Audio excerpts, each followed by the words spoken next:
I protected my finances when I felt my marriage slipping. 2 weeks later, she filed for divorce. I never imagined I'd be the kind of person to preemptively shield myself from my own spouse. It's not how I was raised, and it certainly wasn't how I saw love working. But when the small things start piling up, when gut feelings become too loud to ignore, you either stand still and watch everything fall, or you move to protect yourself. My name's Curtis, and this is the story of how my 6-year relationship, 4 of those years married, went from feeling like a true partnership to a quiet, calculated betrayal. My wife, Angela, and I had a life that most people might call comfortable. We laughed often, never let the dishes pile up, watched our favorite shows on weeknights, and planned our weekends around food and errands. It wasn't fiery or dramatic, but it worked. Or so I thought. The changes didn't come all at once. That's how these things go, I suppose. It began as a subtle distance, hard to measure, easy to dismiss. The kind of thing you might notice during dinner, or in the space between texts that used to come quickly and now felt delayed. Angela had always been pretty open. Her phone wasn't some guarded object. She'd leave it on the counter while cooking, face up, sometimes buzzing with work notifications or texts from her sister. But then, that changed. One day, she brought her phone with her just to go fold laundry, which struck me as odd. A week later, she was stepping out of the room for every call. Her reasoning? It's just work, everyone's been messaging me non-stop since the restructure. And I believed her. At first. Then came the password change. She had never kept a lock screen before, claiming it felt unnecessary between the two of us. One day, I picked up her phone to silence an alarm, only to find it now required a code. I just figured I should finally set something up. You never know with hackers these days, she said casually, stirring her coffee like it was the most reasonable thing in the world. I nodded, pretending not to notice how quickly she grabbed the phone from me. Angela was still kind. Still present, technically. But something was missing, some emotional availability that I hadn't even realized I'd relied on. The quiet space between us grew louder. Our talks about the future, buying a second car, possibly moving closer to her workplace, started hitting a wall. Every time I brought something up, she'd brush it off with, "Yeah, maybe. Let's see how the year goes," before changing the subject. She stopped suggesting date nights. She spent more evenings scrolling her phone in another room. I tried not to make a big deal of it. Maybe she was stressed. Maybe it was a work thing. Life ebbs and flows, right? But one afternoon, a regular Wednesday, things tilted just enough to tip me into suspicion. She mentioned she was meeting an old coworker for coffee after work. That wasn't unusual for her. But by coincidence, I happened to be nearby picking up a part for my car and thought it might be sweet to swing by and say hi. I had no intention of surprising her in a dramatic way, just a, "Hey, I was nearby," kind of gesture. I parked across the street and waited until I spotted her. She was outside the cafe, pacing, phone pressed to her ear. She wasn't smiling. She wasn't laughing like she usually did when chatting with friends. She looked serious. I couldn't hear everything. But a few phrases carried across the air. "It's almost lined up now, once that's done, we can finally move." My stomach twisted. It didn't sound like she was talking about a new project or a family issue. It sounded planned. Thought out. I left without saying anything. That evening, I asked casually, "How was coffee with Lydia?" That's the name she had given me, Lydia, the old coworker. She launched into a whole story about Lydia being upset over her boyfriend, how they spent the whole hour just venting about men being emotionally distant. And for a moment, I doubted myself. Maybe I was reading too much into it. But the very next day, she brought up finances. Out of the blue. "Hey, do you think we should finally organize all our account info? Passwords, documents, stuff like that, you know, just in case something ever happens?" I paused mid-toast. "Something like." She shrugged, acting as if it were a completely innocent suggestion. "I don't know. Emergencies. Or what if we ever had to make a quick decision? It's smart to be prepared, right?" It sounded practical. Logical, even. But the timing, combined with everything else, made me feel like I was being managed, like she was laying groundwork for something. Angela and I had always been a bit loose with our money. We each had our own checking accounts, shared one joint account for groceries and utilities, and split major expenses informally. We'd never once talked about consolidating accounts or passwords. So why now? That night, I couldn't sleep. I stared at the ceiling for hours, piecing together her new patterns, the guarded phone, the distant tone, the late-night texts she'd answer quickly and then flip her phone face down. By morning, I knew I couldn't ignore it anymore. I wasn't going to accuse her. I wasn't going to start a fight. But I had to act, quietly, carefully. I reached out to an old friend from college, Wesley, who was now a family attorney in Vermont. I gave him the rough outline of what was going on, no drama, just the facts. He was quiet for a while before saying, "Kurt, I don't know what she's planning, and maybe it's nothing. But if your gut says something's off, now is the time to protect yourself. You don't have to confront her. Just take steps that give you peace of mind." That night, I sat down at my laptop and reviewed every account with my name on it. I made a spreadsheet. I double-checked balances. I logged everything. Then, I called my mother, someone I've always trusted implicitly, and told her I needed to place some assets in her name temporarily. I didn't go into detail. Just some personal restructuring. "Can you help me with it?" She agreed, no questions asked. By the time Angela came home that evening, I had already transferred a sizable portion of my savings and had begun the paperwork on our property deed, reassigning ownership into a living trust with my mother as trustee. It was legal, quiet, and irreversible unless contested. Angela noticed nothing.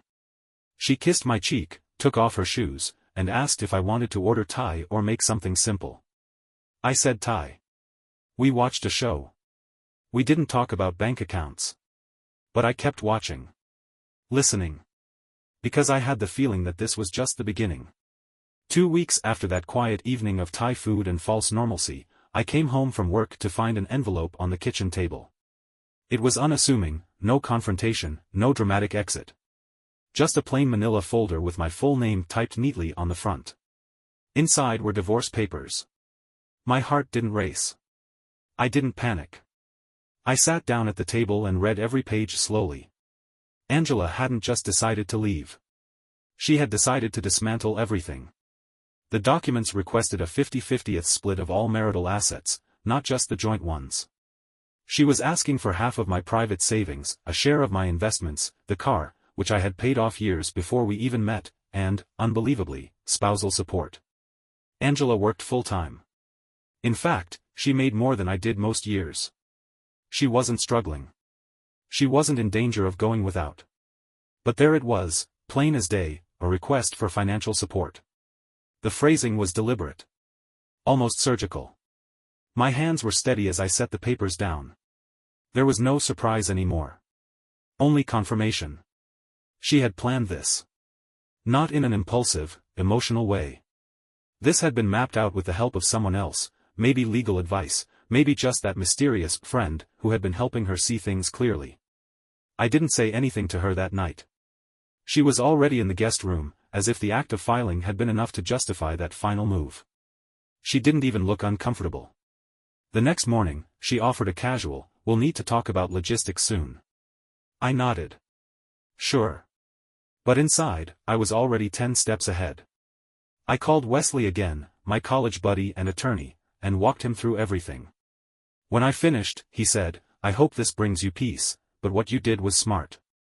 Most people don't act until it's too late." We scheduled a formal consultation that afternoon, and within 48 hours, my legal defense was in full motion.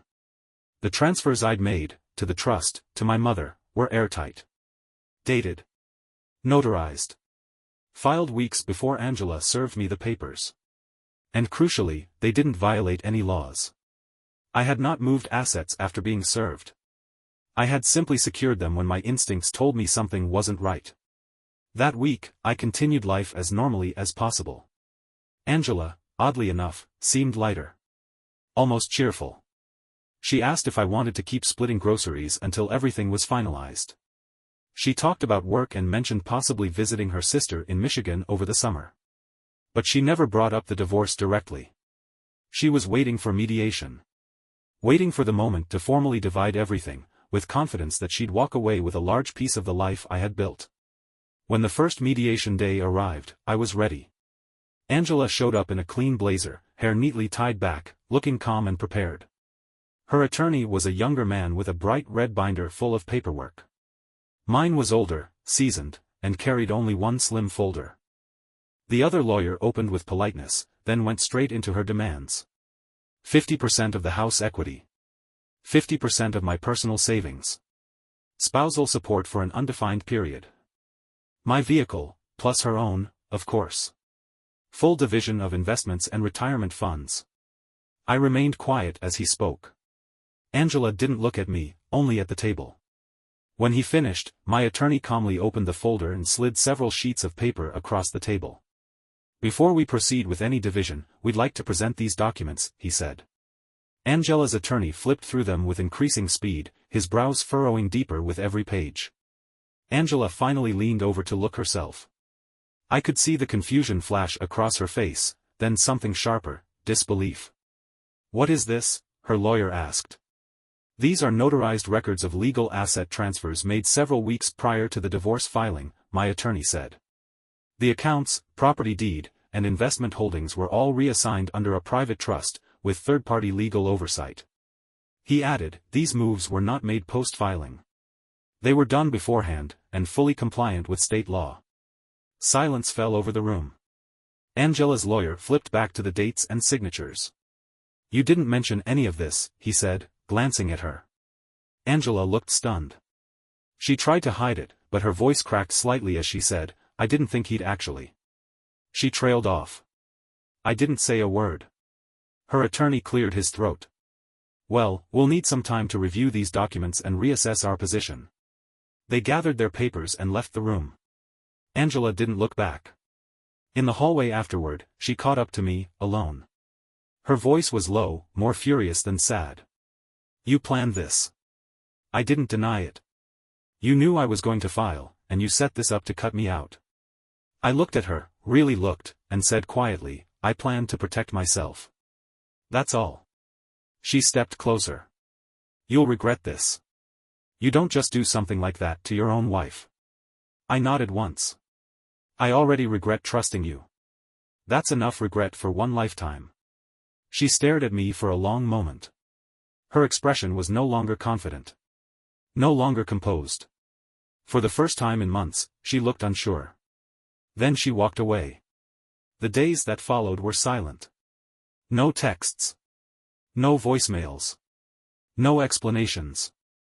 I imagined she was regrouping, trying to figure out how her strategy had failed so completely. But the truth is, she had never expected resistance. She had assumed I'd be caught off guard. Willing to make concessions to keep things friendly. Maybe even too stunned to challenge her terms.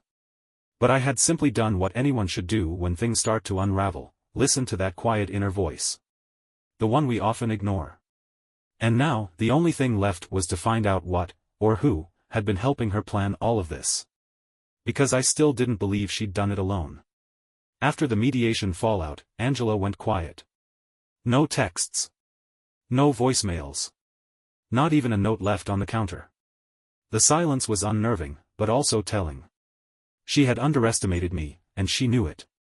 The divorce process still needed to move forward, but suddenly she and her attorney were in no rush. Weeks passed with little communication. My lawyer received a vague email requesting more time to review new information. I figured they were trying to salvage whatever leverage they thought they had. In the meantime, I focused on my day-to-day life. I got up early. I went to work. I kept the house clean. But under that routine was a gnawing question I couldn't ignore: who had been guiding her? Angela had never been calculating. She was the type to second-guess restaurant orders, not plot legal attacks. And yet, her divorce filing had been precise, even aggressive. The language. The timing. The demands. I remembered her telling me, a friend has been helping me see things more clearly. That stuck with me.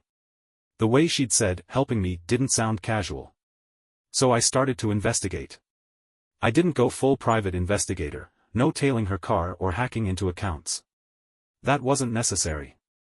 Instead, I did what anyone would do: I checked her social media. Angela hadn't posted much recently, but her older photos were still up. I scrolled back through the last year, looking at comments and reactions, trying to spot a pattern. One name kept popping up, Reed Carpenter. The name didn't ring a bell at first, but he had liked nearly every one of her posts for the last 8 months. A few compliments stood out. Proud of you for taking care of yourself. Fresh starts are powerful. You've got this, Angie. Angie, I hated that. Hardly anyone called her that, and I was sure she never liked it either. I clicked on his profile. It was public. Reed Carpenter, 33. Marketing consultant. Lived one town over. Clean cut in every photo. Nothing overtly suspicious, unless you count the timing. He had posted a photo at the same local cafe where I'd seen Angela weeks earlier, the same day I overheard her on the phone talking about starting fresh. The caption read, "Good things coming. You know who you are." It wasn't proof. Not by itself. But it was enough to tighten the knot in my stomach. Then came the final piece, a tagged location from one of Reed's more recent photos, a sleek apartment building downtown. One of the units had a distinct orange balcony railing. The same orange balcony railing I'd seen in the background of a short video Angela had sent to a mutual friend, showcasing her new place. They were connected. That much was clear. I didn't know how far things had gone between them. I didn't care if it was romantic or just emotional. What I cared about was whether he had helped her engineer this attempt to take me for everything. I decided to reach out to someone who might know more. My best lead was Rachel, a mutual friend of ours who used to be closer to Angela but had always remained cordial with me. I messaged her casually, said I hoped she was doing well and asked if she'd heard from Angela lately. Rachel was polite, but guarded. She said Angela had mentioned she was navigating a lot and trying to focus on herself. I asked if she'd ever heard of Reed. There was a long pause before she responded, "I don't know him personally, but I've heard his name. Just be careful, Curtis." Careful. Something about that word didn't sit right with me. I didn't push further with Rachel, but later that night, I got a call from another unexpected source, Ben Marsh, an old coworker of mine who'd recently reconnected with Angela's circle through a volunteer project. He sounded uneasy. "Hey, man. This might sound weird, but I heard something that made me think of you." Ben explained that he'd been at a charity planning meeting when he overheard Reed talking to someone about a messy divorce he was helping a friend navigate. He said Reed was bragging about helping someone set things up so they'd walk away with the majority. Ben didn't want to get involved, but it bothered him enough that he reached out. That was the final confirmation I needed. Angela hadn't simply decided to leave. She'd been coached. A few days later, the silence broke. Angela called. I didn't answer. She left a voicemail, calm, careful, calculated. "Curtis, I think we should talk through everything again. Maybe mediation was just a misstep. We don't have to do this like enemies." No apology. No reference to the failed grab for assets. Just a subtle pivot, a reset. When I didn't respond, another message came in later that night. "I'm sorry things got tense. Can we meet and just talk about what we both need?" Still no mention of Reed. Still no accountability. I followed my attorney's advice and said nothing. Then came the pivot to pity. The next message. "I know I made mistakes. I just didn't feel seen in our marriage, and someone finally made me feel like I mattered. I'm not blaming you, but I needed support." There it was. The opening. The justification. The rewriting of the past. Angela had redefined the last few years to fit this new narrative, one where she was the overlooked, selfless partner who simply broke under pressure. One where I was cold, distant, and possibly even deserving of being blindsided. But I wasn't playing along. The final straw came in the form of a message from another mutual contact, someone I barely knew but who had seen enough. She sent me screenshots. Texts between Angela and Reed. In them, Angela talked about moving things, quietly, so I wouldn't notice until it was too late. Reed encouraged her not to hesitate and to make sure she stood her ground once the paperwork was filed. But the most telling message came near the end of their exchange. Angela wrote, "He'll be fine. He's always too trusting. Once this is finalized, we'll be able to do what we've planned without all the secrecy." That was it. That was all I needed. Everything I'd suspected was real. This wasn't a marriage that fell apart due to stress or growing apart. This was a carefully calculated departure, guided by someone who believed they could outmaneuver me. And now, they both knew it hadn't worked. After I saw the messages between Angela and Reed, especially the one where she described me as too trusting, something shifted in me. Not anger. Not heartbreak. Just clarity. There was no more space left for self-doubt. No more wondering whether I'd misread things or overreacted. The story had unfolded exactly the way I'd feared, only worse. And now, I was simply walking it to its conclusion. The next mediation session was brief. Her lawyer's tone had changed, more cautious, more reserved. He opened by acknowledging my prior asset transfers and suggested we work together to find a fair outcome that avoids unnecessary escalation. Translation: they had nothing left to fight for. Angela barely spoke.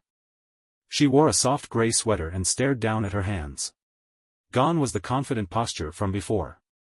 Gone was the sharp edge in her voice. She didn't mention Reed. She didn't try to defend her actions. It seemed like she had finally realized that whatever plan they had made together had fallen apart. She would walk away with her personal belongings and the savings in her own name. That was it. My house, my long-held investments, and the car stayed with me. The trust I'd formed with my mother remained untouched and uncontested. The legal groundwork I had laid weeks in advance stood like a wall neither she nor her attorney could scale. It was over. Or so I thought. A week later, the voicemail started again. But this time, the tone was different. No strategy. No veiled language. Just unraveling. I just wanted to hear your voice. I don't know why I did everything the way I did. I thought I was doing what was best for me. But I miss you. I miss us. Another one, a few days later. Reed's gone. He said he needed space. That he didn't sign up for all this drama. I guess it was easier when it was just hypothetical. That message lingered in my mind. Because that's exactly what it had been for them, hypothetical. An idea. A fantasy about how things could go. Until reality hit. From what I could gather, Reed had distanced himself almost immediately after mediation. Maybe he realized Angela wouldn't get the assets. Maybe he'd never planned on sticking around. Whatever the reason, he was out of the picture. And now, Angela was alone, reaching out more often, always with a slightly different tone. One day it was warm. Another, regretful. Another, bitter. I never wanted to hurt you. But you shut me out. You could have saved this if you had just fought for me. You're not who I thought you were. No accountability. No apology for the calculated nature of it all. Just emotional noise, trying, I think, to see if anything would stick. I never responded. Word got around. A few mutual friends, the ones who had initially sympathized with her, quietly reached out to me over the following weeks. One text from her friend Marcy read. I had no idea what was really happening. I believed what she told me. I'm sorry. Even her older brother, someone who had called me cold after hearing her version, sent a brief message. Wish I had known the full story. That's on me. I didn't need apologies, but I appreciated the honesty. Angela's narrative had crumbled, not because I fought it publicly, but because the truth had a way of surfacing once people looked closely enough. As for me, I didn't bounce back overnight. Divorce, even one you saw coming, still leaves scars. There were nights I woke up wondering if I'd ever trust someone that deeply again. Days I'd go to make coffee and glance over at the empty seat where she used to sit. But slowly, peace began to settle in. My mother came over one weekend with paint samples and a small army of goodwill. She said, "It's time this place felt like yours again." And she was right. We painted the kitchen a softer blue. I replaced the photos on the walls with framed maps of places I'd always wanted to visit. I changed the bedding. I even rearranged the living room, something Angela would never have let me do. I didn't do it out of spite. I did it because I needed the house to feel like home again, not a monument to what had fallen apart. Weeks passed. Then months. Angela's calls stopped. The last one was short. I hope you're doing okay. I just wanted to say goodbye. That was nearly 4 months ago. I haven't heard from her since. Sometimes I wonder what she tells people now, how she spins the story. Maybe I'm still the cold husband who didn't listen. Or maybe she's rewritten it all in her mind into something softer, something easier to live with. That's fine. She can tell it how she wants. But this is how it actually happened. In the end, I didn't walk away with revenge. I walked away with clarity. With protection. With a hard lesson about listening to your instincts when the person you love starts moving in shadows. Angela became a chapter in my life. One that I no longer reread. One that no longer hurts to close. The rest of the story? That's mine to write. Thank you for watching the video, like it if you watched the video to the end and don't forget to subscribe. Have a nice day.